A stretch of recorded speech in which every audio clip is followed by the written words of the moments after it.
তিনটা আসছে দেখো, একটা ওর আসছে। একটা মাঝখানে দিকে দেখো ওই জিনিসটার কাছে ওদের ওই মাছগুলো খুঁজে দেয়। দেখতে পাই না কিন্তু যে আবার খুঁজছে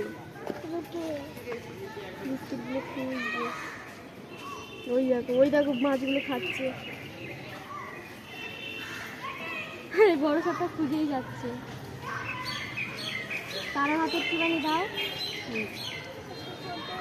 ছোট তো অত করে দিও না, ভেঙে ভেঙে দাও। দাও ছোটো, বেশি জোরে না। ওরে বেশি তাহলে জোরেই দাও, গায়ে যত জোর আছে তত জোরে দাও। কিন্তু ওই দিকে রং লাগালে রং লাগালে দাও দাও দাও জোরে দাও ভাঙো, বিস্কুটটা ভাঙো বলছি, বিস্কুটটা ভাঙো।